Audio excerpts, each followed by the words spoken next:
가틸리나요, 언제까지 시험할 작정인가? 우리의 인내를 언제까지 모르는 척 시치미를 뗄 작정인가?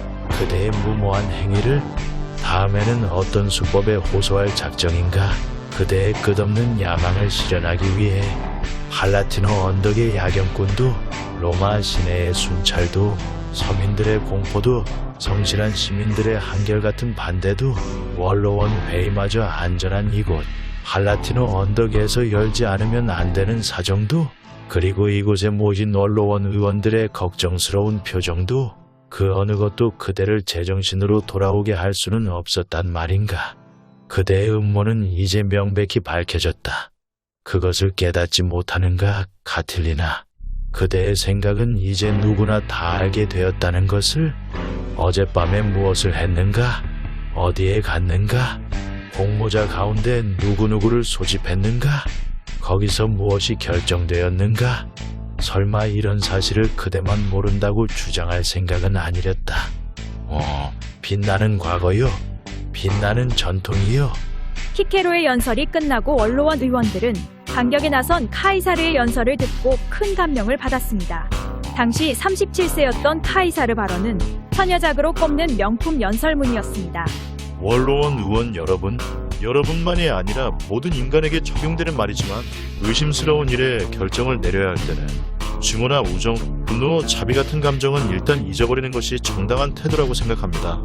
베일에 가려진 진실을 확인하는 것은 결코 쉬운 일이 아닙니다. 특히 그것이 한때 남아 사람들에게 만족을 주고 공동체에 이롭다고 여겨지는 경우에는 더욱 어렵습니다. 이성에 무게를 두면 두뇌가 주인이 됩니다. 하지만 감정이 지배하게 되면 결정을 내리는 것은 감성이고, 이성이 끼어들 여지는 사라지고 맙니다. 여러분은 역사를 상기해 주시기 바랍니다. 많은 군주와 많은 민족이 분노나 자비에 사로잡힌 나머지 멸망했습니다. 그보다도 내가 기쁨과 긍지를 가지고 생각하는 것은 우리 조상들이 한 일입니다. 우리 조상들은 감정에 치우치지 않고 공정한가 아닌가에 따라 매사를 결정했습니다. 마케도니아 전쟁 당시의 페르세우스 왕에 대해서도, 번영하고 있던 로도스 섬의 반항에 대해서도 공정성을 기준으로 처리했습니다. 우리 조상들은 전쟁이 끝난 뒤에도 그들을 벌하지 않았습니다. 왜냐하면 전쟁을 일으킨 것 자체만으로는 아무도 처벌할 수 없기 때문입니다. 카이사르는 원로원에서 조상들에게 부끄럽지 않은 대처 방식을 요구받고 있다고 말했습니다. 물론 여러분, 모든 인간이 언행의 자유를 평등하게 누릴 수 있는 것은 아닙니다. 사회 밑바닥에 살고 있는 초민이라면 분노에 사로잡혀 행동하는 것도 용납될 것입니다. 하지만 사회 상층부에 살고 있는 사람이라면 자신의 행동을 변명하는 것은 용납되지 않습니다.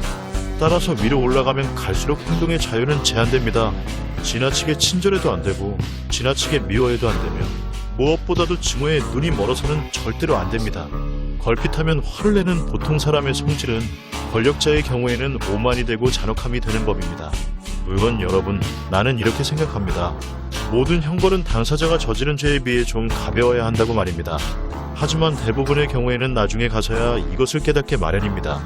형벌에 관해 논의할 때 사람들은 흔히 죄의 본질은 잊어버리고 형벌 자체가 무거우나 가벼우냐 하는 것밖에는 생각지 않게 됩니다. 첫 화살을 쏘는 사람이 이번처럼 집정관 키케로라면 걱정할 것은 없습니다.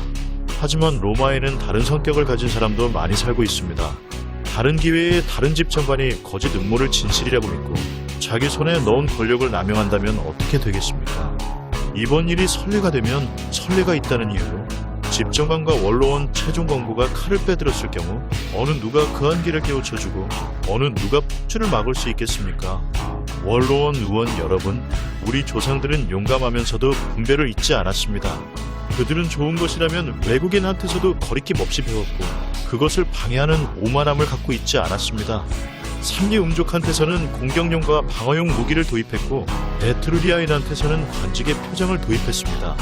동맹국이든 적대국이든 가리지 않고 좋다고 여기지는 게 있으면 망설이지 않고 도입한 것입니다. 거부하기보다는 모방하는 쪽을 택했습니다. 공화국 설립 당시에는 그리스인들의 방식을 답습하여 태용을 남용했고 사형으로 푸짐한 진수성찬을 베풀었습니다.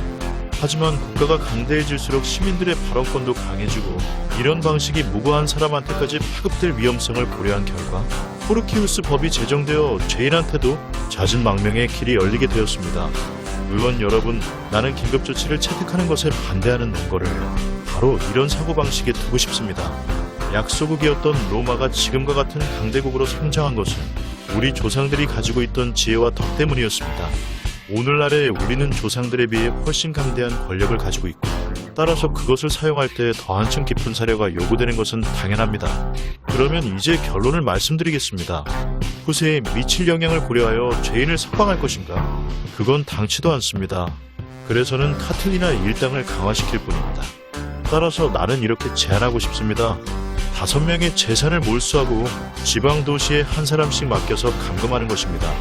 그리고 앞으로 그들에게는 원로원이나 민회에서 발언하는 것을 허용하지 않는 것입니다. 이를 위반하면 이번에야말로 그들을 국가의 적으로 규탄하고 거기에 상응하는 형벌에 처하는 것입니다. 재능이 뛰어나고 가치 있는 인물로 널리 인정받고 있는 실라누스의 견해가 애국 충정에서 나온 것임은 나도 의심치 않습니다. 중후의 눈이 멀지 않고 객관적인 입장에서 피력한 의견이라는 것도 의심치 않습니다. 나 자신도 그의 공평무사한 성격을 잘 알고 있습니다. 그의 견해가 잔혹하다고 말할 수 없습니다. 불쌍한 자들에게 어떻게 잔혹해질 수 있겠습니까? 따라서 잔혹하다고까지는 말할 수 없지만 그래도 나에게는 그의 견해가 국법에 어긋나지 않나 하는 생각이 듭니다. 실라누스 차기 집정관, 물론 당신은 이번 사건이 국가 전체에 공포를 주었을 만큼 큰일이라는 점을 고려하여 그런 극형을 요구했겠지요. 그것은 나도 알고 있습니다. 그렇지만 이 자리에서 불안을 토해하는 것은 무의미합니다. 현직 집정관의 과감한 조치 덕분에 설령 무장 봉기가 일어났다 해도 거기에 대한 대책은 이미 끝났으니까 말입니다. 카탈리나 영모 사건은 기원전 62년 역사가 살루티우스가 키케로의 함정 수사였다는 식으로 기록했습니다. 카탈리나는 영모를 실천하지도 않았는데 원로원이 최종 뻥보를 날려서 카탈리나를 탄핵했으며 그를 처형한 것이 과연 정당한 것이냐는 의문이 남습니다. 실제로 원로원에서도 이 일에 대해 결론이 오갔으며 카이사르는 이에 대해 카탈리나 처형을 격렬하게 반대했습니다. 그러나 자신의 업적을 과대 포장하기 좋아하는 키케로가 밀어붙이는 바람에 결국 카탈리나와 그 일당은 처형되었고 키케로는 그 자신의 인생에서 가장 빛나는 순간을 거머쥐게 되었습니다. 하지만 카탈리나와 뜻을 같이 했던 클로디우스 풀케르가 판결이 나지 않은 로마 시민을 함부로 죽인 자를 축출하는 내용의 법안을 민회에서 통과시켰고 이로 인해 키케로는 공직에서 쫓김을 당하는 신세가 되었습니다.